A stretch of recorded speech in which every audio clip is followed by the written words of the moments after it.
തന്നെ എല്ലാവർക്കും ഹാപ്പി ദിവാലി. അപ്പോൾ എന്തായാലും ഇന്ന് നമുക്കൊരു കുട്ടി ദിവാലി വ്ളോഗ് ആവാല്ലേ. അപ്പോൾ ഈ ചാടിത്തുള്ളി പോകുന്നത് എങ്ങോട്ടാണെന്നറിയോ? നമ്മൾ വലിയ കുന്ന് വരെ ഒന്ന് പോവുകയാണ്. നമുക്ക് കുറച്ച് സാധനങ്ങളൊക്കെ വാങ്ങിക്കേണ്ടായിരുന്നു. പിന്നെ ദിവാലിയൊക്കെ അല്ലേ, ദിവാലി എന്ന് പറഞ്ഞിട്ടുണ്ടെങ്കിൽ സ്വീറ്റ്സ് ആണല്ലോ. അങ്ങനെ നമ്മൾ ചെയ്യാനുള്ള കാര്യങ്ങളൊക്കെ ചെയ്ത് തീർത്ത് കുറച്ച് സാധനങ്ങളൊക്കെ വാങ്ങിച്ച് അത് കഴിഞ്ഞിട്ട് സ്വീറ്റ്സ് വാങ്ങിക്കാൻ വേണ്ടിയിട്ട് അവിടെ അങ്ങനെ നിൽക്കുന്ന സമയത്താണ് അവിടെ അച്ഛനും ഉണ്ടായിരുന്നു കേട്ടോ. അങ്ങനെ നമ്മൾ അവിടുന്ന് സ്വീറ്റ്സൊക്കെ വാങ്ങിച്ചു. സ്വീറ്റ്സൊക്കെ കാണുമ്പോൾ തന്നെ എന്ത് രസമല്ലേ, പല പല കളറുകളിലും പല ഷേപ്പുകളിലും ഒക്കെ ആയിട്ട്. പണ്ടൊക്കെ ദിവാലി എന്ന് പറയുമ്പോൾ ലഡ്ഡു, ജിലേബി ഇത്രയല്ലേ ഉള്ളൂ.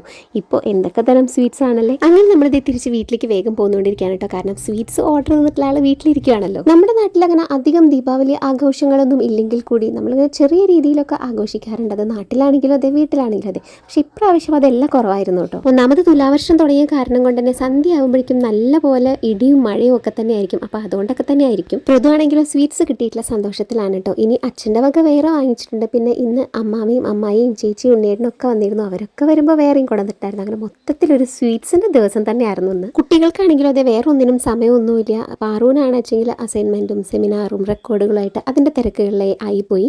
പിന്നെ പൃഥുവാണ് വെച്ചെങ്കിൽ ഇപ്പോൾ എക്സാം നടക്കുകയാണ്. അപ്പോൾ അതിൻ്റെ തിരക്കിലാണ്. അങ്ങനെ അത് പഠിച്ചുകൊണ്ടിരിക്കുന്നതിൻ്റെ ഇടയിൽ ഓടി വരുന്നു, ഇതേ മെഹന്തി ഇട്ടരുമോ എന്ന് ചോദിച്ചുകൊണ്ട്. അങ്ങനെ അത് ചെറിയ രീതിയിലൊരു സദ്യയൊക്കെ ഉണ്ടാക്കിയിട്ടുണ്ടായിരുന്നു കേട്ടോ. അതുപോലെ തന്നെ അമ്മയുടെ സ്പെഷ്യൽ പരിപ്പ് പ്രഥമൻ ഉണ്ടായിരുന്നു കേട്ടോ. അത് നല്ല ടേസ്റ്റ് ആയിരുന്നു. എത്ര പേർക്ക് പരിപ്പ് പ്രഥമൻ ഇഷ്ടമാണ്, ഫേവറേറ്റ് ആണെന്നുള്ളത് എന്തായാലും കമൻറ്റ് ചെയ്യണേ. എന്തായാലും എനിക്ക് ഒരുപാട് ഇഷ്ടമാണ്. അങ്ങനെ വൈകുന്നേരം ആയപ്പോൾ എല്ലാവരും പോകാൻ വേണ്ടി ഇറങ്ങിയതാണ് കേട്ടോ. പിന്നെ പോകാൻ വേണ്ടി ഇറങ്ങിയപ്പോൾ പിന്നെ എല്ലാവരും കൂടുന്നല്ലേ. എല്ലാവരും കൂടുന്ന സമയത്ത് നമ്മളൊരു ഫോട്ടോ അത് മസ്റ്റ് ആണല്ലോ. അപ്പോൾ എന്തായാലും ഒരു ഫോട്ടോ ഒക്കെ എടുത്ത്, ശരിക്കും പറഞ്ഞാൽ ആഘോഷമായിട്ട് അങ്ങനെ ഒന്നുമില്ല കേട്ടോ. കുറേ മധുരം കഴിച്ചു. പിന്നെ എല്ലാവരും കൂടെ കൂടുന്നത് തന്നെയാണല്ലോ ആഘോഷം എന്ന് പറയുന്നത്. അങ്ങനെ അവരെല്ലാവരും തിരിച്ചൊക്കെ പോയി. പിന്നെ വൈകുന്നേരത്ത് നമ്മൾ സാധാരണത്തെ പോലെ വിളക്കൊക്കെ വെച്ചു.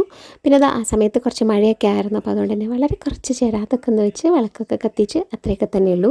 കഴിഞ്ഞ വർഷങ്ങളിലൊക്കെ ഞാൻ കാണിച്ചിരുന്നില്ലേ, വെള്ളം ഒഴിച്ചാൽ കത്തുന്ന ചെരാതെന്ന് പറഞ്ഞിട്ട്. അത് ഈ വർഷം എടുത്ത് നോക്കുന്ന സമയത്ത് അതിലത്തെ പകുതി മുക്കാലും കേടു വന്നിരിക്കുന്നു കേട്ടോ. അതിലൊന്നും വെള്ളം ഒഴിച്ചാൽ കത്തുന്നുണ്ടായിരുന്നില്ല. വളരെ കുറച്ചെണ്ണത്തിൽ മാത്രമേ അങ്ങനെ കത്തിയിട്ടുണ്ടായിരുന്നുള്ളൂ. കേരളത്തിന് പുറത്തേക്ക് പോകുമ്പോഴല്ലേ നമ്മളിങ്ങനെ ഏറ്റവും കൂടുതലായിട്ട് നല്ല ഭംഗിയിൽ ദീപാവലിയൊക്കെ ആഘോഷിക്കുന്നത് കണ്ടിട്ടുള്ളത്. നമ്മുടെ നാട്ടിൽ അങ്ങനെ അത്ര അധികം, അതായത് വളരെ ചെറിയ രീതിയിൽ എല്ലാവരും വീട്ടിൽ ചെരാത് കത്തിച്ച് വയ്ക്കുന്നത് കണ്ടിട്ടുണ്ട്, സ്വീറ്റ്സൊക്കെ അങ്ങനെയൊക്കെ. അല്ലാണ്ട് നമ്മൾ അത്ര അധികം നമ്മൾ ആഘോഷിക്കാറില്ലല്ലോ അല്ലേ.